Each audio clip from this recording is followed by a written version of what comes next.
بسم اللہ الرحمن الرحیم۔ ناظرین اکرام، تفسیر قرآن پر ہمارا کلام جاری ہے۔ آج سورہ جن کی آیت نمبر 2 سے آغاز ہوگا۔ آیت نمبر 1 کا درس ہم پچھلے درس میں سماعت کر چکے ہیں۔ جنات کے جو اقوال تھے وہ نقل کیے جا رہے ہیں۔ اللہ تعالیٰ نے ارشاد فرمایا، یہدی الی الرشد فآمنا بہ، بھلائی کی طرف رہنمائی کرتا ہے چنانچہ ہم اس پر ایمان لائے۔ وَلَن نُشْرِكَ بِرَبِّنَا أَحَدًا، اور ہم اپنے رب کے ساتھ ہرگز کسی کو شریک نہیں ٹھہرائیں گے۔ ناظرین، جن جنات کی جماعت نے رسول مکرم صلی اللہ علیہ وسلم کی زبان اقدس سے اللہ کے پاک کلام قرآن کریم فرقان حمید کی تلاوت کو سن کر ایمان قبول کیا، انہوں نے اب اپنے ایمان کو ظاہر کیا اور اس کا اس طرح اعلان کیا کہ یہ قرآن ہمیں بھلائی کی طرف بلاتا ہے۔ مفسرین نے فرمایا کہ بھلائی سے دو چیزیں مراد ہو سکتی ہیں۔ ایک تو یہ ہے کہ بھلائی سے مراد توحید ہے، یعنی یہ ہمیں وحدانیت کی دعوت دیتا ہے کہ اس کائنات کا ایک خدا ہے، اسی کی بندگی ہونی چاہیے۔ چنانچہ انہوں نے اس حقیقت کو تسلیم کر لینے کے بعد ایمان قبول کر لیا، تو فرمایا گیا کہ فآمنا بہ، چنانچہ ہم ایمان لائے۔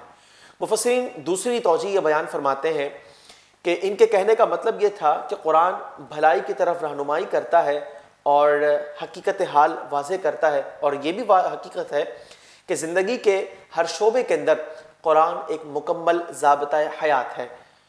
چاہے نظریات کی بات ہو، عقائد کیسے انسان کے ہونے چاہیے، یا عبادات کی بات ہو، بندگی کیسے ہونی چاہیے، یا اخلاقیات کی بات ہو، یا انسان کے معاملات کی بات ہو، قرآن ہر اعتبار سے رہنمائی فراہم کرتا ہے۔ چنانچہ انہوں نے کہا کہ یہ بھلائی کی طرف بلاتا ہے، ہم اس پر ایمان لے کر آئے۔ اور ایمان لانے کا جو ایک تقاضا تھا، بنیادی تقاضا، کہ ہم اپنے رب کے ساتھ کسی کو بھی شریک نہیں ٹھہرائیں گے۔ وہ لوگ جو غیر مسلم ہیں، اگر وہ تھوڑا سا غور و تفکر کر لیں تو معاملہ واضح ہو جاتا ہے، جس طرح جنات کو ہدایت ملی، اور وہ یہ ہے کہ جس کی کائنات ہے بندگی اسی کی، جس کا یہ نظام ہے بندگی اسی کی، جس نے پیدا کیا اور پالا بندگی فقط اسی کی، جس نے ہر نعمت سے نوازا بندگی صرف اور صرف اسی کی، جس نے زندگی کے بعد موت دینی ہے بندگی صرف اسی کی، جس نے احتساب لینا ہے بروز قیامت بندگی فقط اور فقط اسی کی، جس ذات کے سب محتاج ہیں اور وہ کسی کا محتاج نہیں، بندگی اسی کی۔ اور ناظرین، جو ذات ہمیشہ سے موجود ہے اور ہمیشہ رہے گی، بندگی اسی کی، جس ذات کی وحدانیت پر اور اس کی موجودگی پر یہ نظام دلیل ہے، بندگی اسی کی، اور ہر ذات فانی ہے سوائے اس ذات کے، بندگی اسی کی۔ چنانچہ اگر ہم غور کریں، مشرکین ہوں، چاہے وہ بت پرست ہوں، ستارہ پرست ہوں، آگ پرست ہوں، یا سورج پرست ہوں، یا کسی اور کو وہ اللہ کا شریک ٹھہراتے ہوں یا لائق پرستش سمجھتے ہوں، یا وہ یہود و نصارہ ہوں، لیکن ایک سوال کا جواب جو ہے انہیں ہدایت کی طرف مائل کر سکتا ہے، وہ یہ ہے کہ کون سی ذات ایسی ہے جو ازل سے ہو، یعنی ہمیشہ سے ہو اور ہمیشہ رہے گی؟ کون سی ذات ایسی ہے جس کا یہ نظام ہے؟ کون سی ذات ایسی ہے کہ جس کے آگے سارے انسان عاجز ہیں؟ آج ایک بت کو کھڑا کرے، دھکا مارے، اس کے کئی پیسز ہو جاتے ہیں۔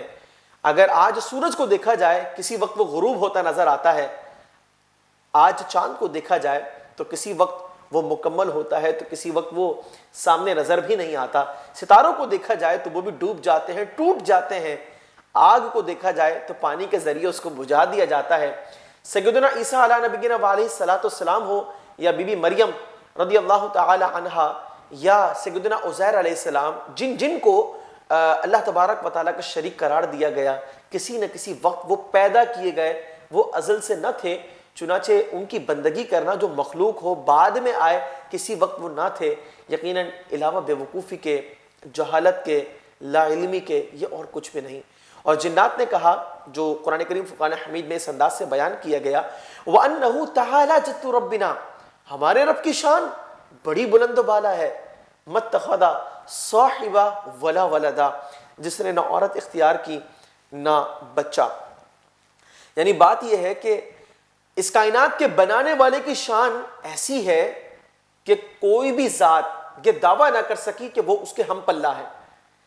مطلب یہ ہے کہ سیدنا عیسیٰ علیہ نبینا علیہ الصلوۃ والسلام ہو، عیسائیوں نے انہیں اللہ کا بیٹا قرار دیا، تو بات یہ ہے کہ حضرت عیسیٰ علیہ السلام نے تو ہرگز کے دعویٰ نہیں کیا کہ وہ خدا کے بیٹے ہیں، بلکہ انہوں نے تو کہا تھا کہ انی عبداللہ، میں اللہ کا بندہ ہوں۔ لیکن عیسائی یہ دعویٰ کرتے ہیں اور یہ اپنا ان کا من گھڑت ہے۔